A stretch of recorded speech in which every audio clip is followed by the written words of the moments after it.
Bison Media Zone on WDAY Extra. And welcome, everybody, to the Bison Media Zone on this Wednesday morning with Mike McFeely. I'm Dom Izzo, joined each and every Wednesday here at 10:35. We have come to the end of the road of the Summit League regular season for basketball. The final two games on tap this weekend.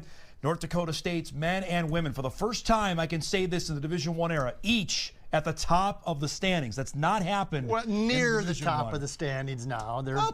Top three is the top, right? They're near the top. The top is the top. Well, yes. I'm going to argue. I'm in an arguing mood today. You're a columnist. That's what you're supposed to do. That's what you're, and I appreciate that's why you're here. But I think the novelty part of this is that each are there. It's not been the case, certainly on the women's side. No, I agree. The fact that the women's team is in second place and competitive, and we think are going to be competitive with the South Dakota State Jackrabbits, that is completely new in the last 25 years. Foreign territory there. So as we start the weekend on the men's side, South Dakota State as the lead in the Summit League standings by a game over UND after the Bison beat UND last Saturday. NDSU is tied with Kansas City for third.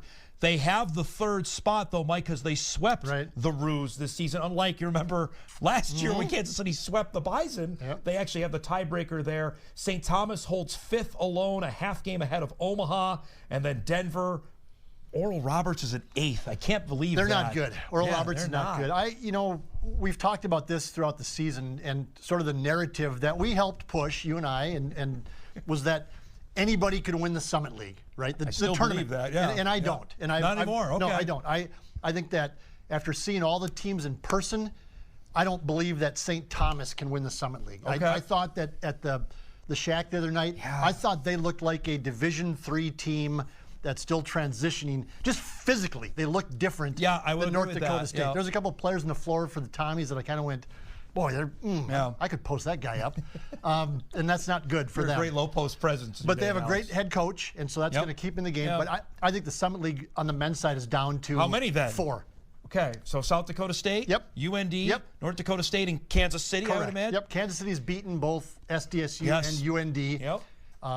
And so I think that they're in the mix as well. Will City has got some length to them that just gives teams problems. Ask at UND and SDSU and they muck it up, and they will play defensively, which is always that's what you want to do in Sioux Falls. And so I think we're down to those 4 teams. And North Dakota State, I don't know that they can string three games together and be good enough offensively consistently to get through the Summit League. But because they play defense and because Andrew Morgan is now averaging over his last 6 games, averaging 20 points a game, that's huge for them. It's like he's a TV pro because he knows we're going to talk about Andrew Morgan. This has been a guy that is, I think, befuddled Dave Richmond. He's befuddled us watching with his talent. But Saturday, he was aggressive. He was going to the rim.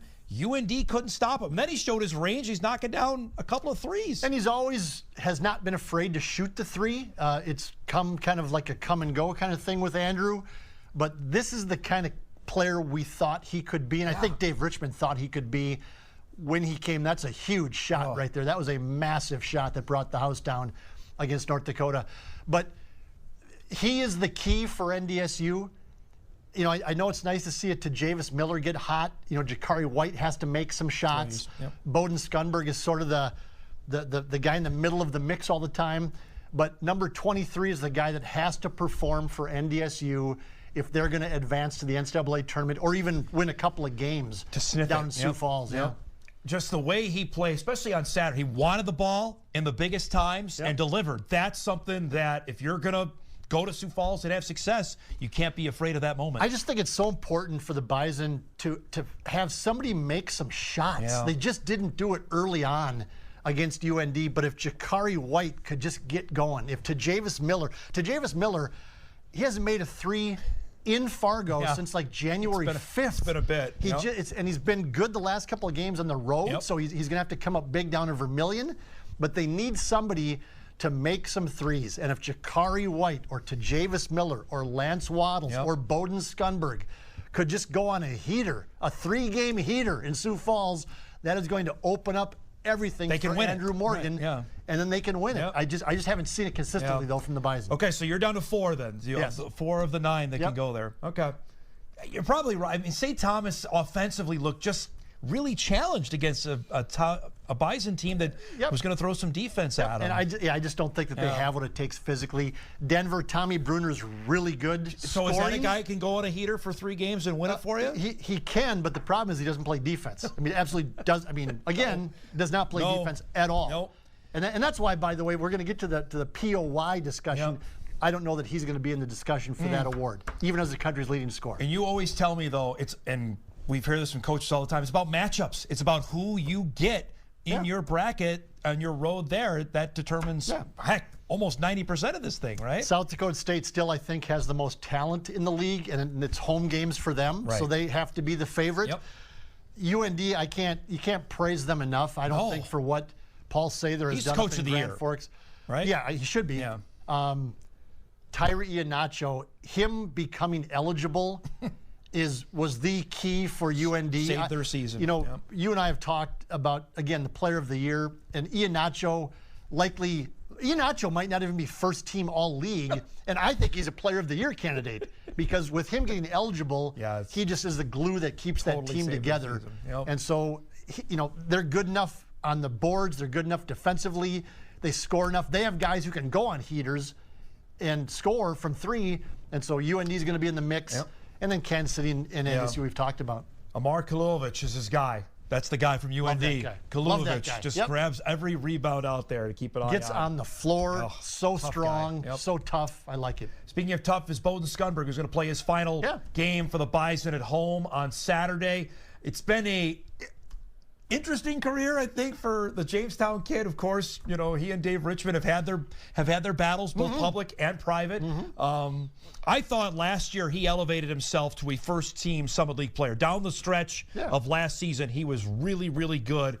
I don't ever think he's going to be the guy, but he's turned himself into a very good player, I think, at NDSU. Yeah, and I mean, do we know for a fact 100% that this is Bowden Skunberg's last game? Okay, and I had heard the same things. I didn't know if Bowden had said that publicly yet. He will have the senior night celebration on Saturday. And that's what I figured. So we've heard the same things, and we knew that. But Bowden Skunberg is such a key to this team, and I think some of the slow starts that we've seen from NDSU, I don't want to put it all on his shoulders, but he needs to be that guy to get them going, right? Yes. I've seen games where in the first half, it's like, is 14 on the floor offensively for NDSU?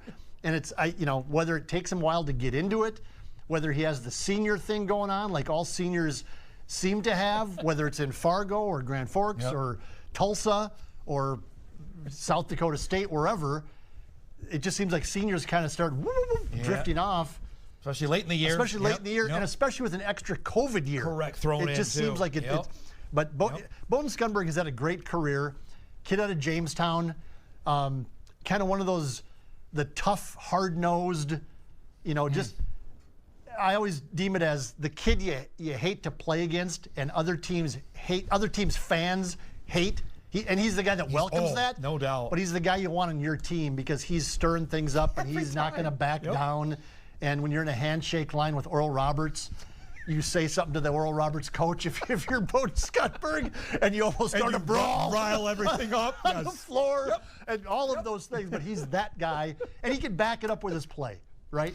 I mean, he can back it up with his play. Yes. And, when he, again, in Sioux Falls, if he has a big tournament, I like NDSU's chances to win. To go. If he disappears, they have no chance. On the women's side, as we talked about off the top, South Dakota State has already clinched the top spot. The Bison have already clinched number 2 for the second year in a row. That's never happened for NDSU in the Division I era. So we know they're the 2 seed. But they were in that same spot last year, Mike, and fell flat in an opening game. But don't you think this feels is a way different? better team than last year's I was going to say, don't you think this feels different? Is number 1 last year, nobody was beating South Dakota State's women's team, no matter how good they were in second place.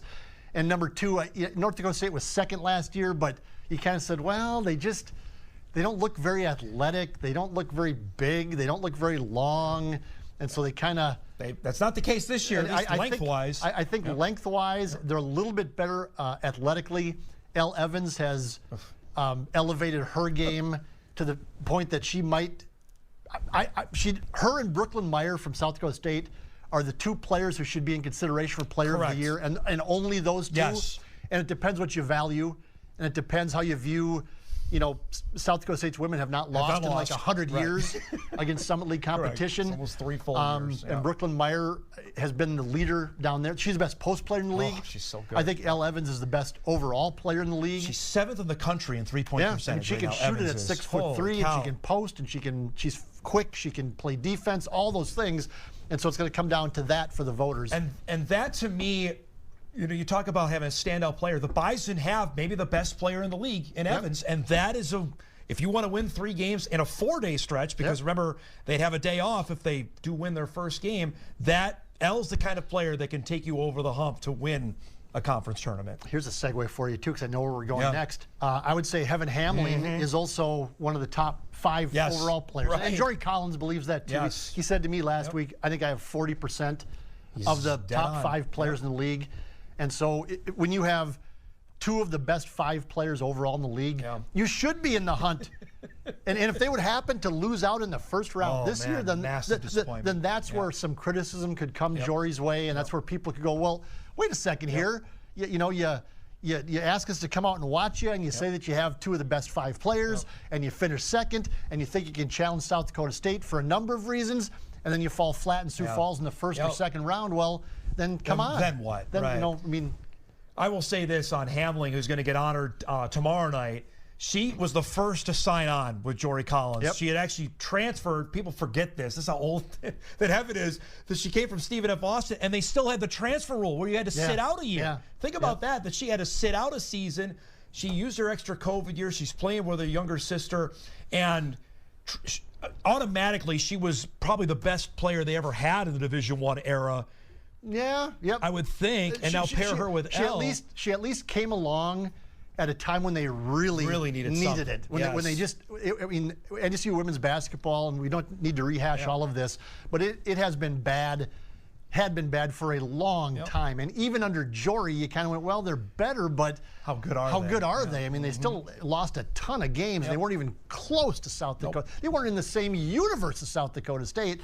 And then Heaven Hamling came along, and you went to see her play, and you went, she's pretty good. I mean, she's a legit Summit League top player. Division I player. Division I player. She's not, they weren't out recruiting Mary for her or Minot State. They were Bemidji, right? Right. Yes, I mean, she's a Summit League top player, and then Jory's been able to build around her with some bumps along the way and some losing some kids, and maybe having to bring in some kids that aren't exactly what he wanted to bring in terms of buying in and character or however you want to phrase it. He has the team, I think, on the floor he wants now for the most part, in terms of kids who have bought into him and his system, and Heaven Hamling stuck it out through all of that, and it's paying off for him now. We'll see. The last week and a half, they go to Brookings, and they don't necessarily have to win. I like to see if they compete, like Matt Zimmer wrote about it in Sioux Falls Live. If that's a closer game, then look out in Sioux Falls. Then it'll be a lot of fun. But you're right. I think one of the problems when the Bison played the Jacks up here, and Jory referenced this, was I just don't think the young players were ready in the second half for what South Dakota State was going to bring, and the moment, quote unquote, even though it was a home game, was like, well, we're in this game, and this is South Dakota State we're playing, and we're not, and they just sort of didn't play well at all down the stretch. They have to show in Brookings that they can at least be competitive and not back down and not cower in the moment. And if they lose by 10 and they do that, or even if they lose by 15 and they do that, they're not backing down. It's like, okay, then maybe in Sioux Falls they have a chance. If they get beat by 30, then it's like, well, same we're old, back to the same old.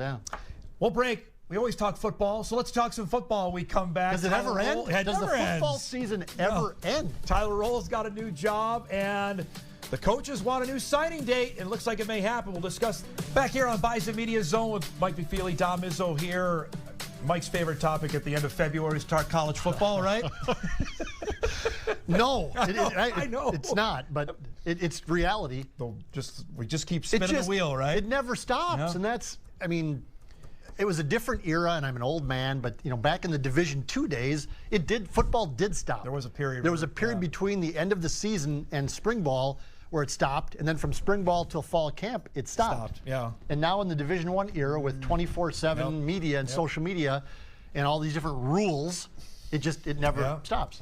With that being said, Tyler Roll has a new job. We were here 5 weeks ago. You were doing the show with me. We found out he was leaving to take the job at Tennessee State. We sat here and not surprised he left, certainly surprised at the destination. Correct. Now we find out on Monday that he is leaving Tennessee State to take an assistant head coach job and the running backs coach job at Iowa State. That one certainly makes a heck of a lot more sense. As I said on your Hot Mic show yesterday, Dom, this is what we thought would end up with Tyler Roll. And he deserves it, and I like you, I've known Tyler forever. I probably even known him longer than you because I covered him in high school, for goodness sakes, when he was a little, rugrat at West Fargo. But I'm happy for him because this is where he should have gone from the start. The way things worked out in Fargo with Tyler, he wanted the head coaching job. I think, believed that he deserved the head coaching job after Matt Entz left. He did not get the head coaching job. I don't know that he was pleased, certainly not getting it. I don't know if he was pleased with the way the process played out in that situation. And so I believe to the bottom of my heart that he wanted to get out of here after he didn't get the job just because he didn't think he could stick around and kind of work in that environment. And so he sought and took a job that we all kind of scrunched our face and went, what? Tennessee State? It makes sense if you stop and think about the way things worked out. Matt Campbell at Iowa State gave him a call after he lost his offensive coordinator, and it's all worked out for Tyler Roll. And this is where he should be. Yes. This is where he needs to be. It's a Midwest school. It's in the footprint of where he's recruited before. Correct. He knows the style of play. He knows other people. Chris Kleiman's in the Big 12 and his old staff. Noah Pauley. It's perfect for Tyler. So this is another school now you can count on recruiting North Dakota. Iowa State you can add into the mix of Kansas State, Kansas, the Gophers, Iowa, Wisconsin. Iowa. Throw in Iowa State now into the mix. Kansas with Lance Leipold just got a new contract. They've been up here more. Throw them into the mix now. Matt Entz at USC that's good. They're going to be up here if there's an opportunity to get a player. It's not like it was in 2010 anymore, where you could get a Marcus Williams, where you could get a Billy Turner because the Gophers missed on him or didn't want to recruit him. That ain't going to happen anymore. Just not going to happen. By the way, today, a model that's been thrown out by the Football Coach Association, this has been talked about for a bit, Mike, about changing the signing period and now breaking it up into 3 separate periods. One would be a 3 or 7 day calendar period beginning the last Wednesday in June. The second would follow the final FBS regular season game. So we're talking after Thanksgiving then, late November. And then the regular one staying the first Wednesday in February. I think there's a lot to that last one at the end of November because that's been, like this year, Tim Polisic was hired on a Monday. Signing day was Wednesday. That trying to firm up the recruits now. Well, but for FCS though, it's you're still in the playoffs. The best teams are in the playoffs. And then if there's coaching changes, so the kids are going to sign right after the regular season in FCS? Yes. And so, but then they sign then, and then the head coach at a good school like South Dakota State or North Dakota State leaves, but then the kids are already signed. This is definitely not about FCS. Oh, I know it's not, but I'm coming at it from a Fargo angle. Correct. This doesn't do any favors to FCS, but they don't care. The powers that don't care. That's why I think you'll see more maybe sign in the summer. I think now some that have already. We know we've done stories where guys, we got to roll here, but the guys that have already committed, like in March, they will sign now in June. And that'll be good for, again, the better programs to get those early commits. Correct. Just sign it, get the back alley recruiting out of the way and all the stuff. Just get that over with for the kids who want to sign early. A reminder, we've got our final 2 basketball broadcasts for you coming up tomorrow night, NDSU and South Dakota. We hit the air at 7 o'clock on WDAY Extra, the final game for the Bison women at home. And then Saturday, hopefully it's another big crowd, South Dakota State and NDSU to wrap up the regular season, 1 o'clock on Extra. The Jacks could have already won the regular season, or if they lose, they could win the regular season in that game. against NDSU. Thanks for coming by, bud. Always appreciate the time. Always glad to be here. Mike McFeely joining us here on this week's edition of the Bison Media Zone. If you missed it, you can podcast it later today at Inforum.com. For Mike McFeely, I'm Dom Izzo. We'll see you back here next week. We'll preview the Summer League tournament that's on tap. This is the Bison Media Zone on WDAY Extra. See everybody next week.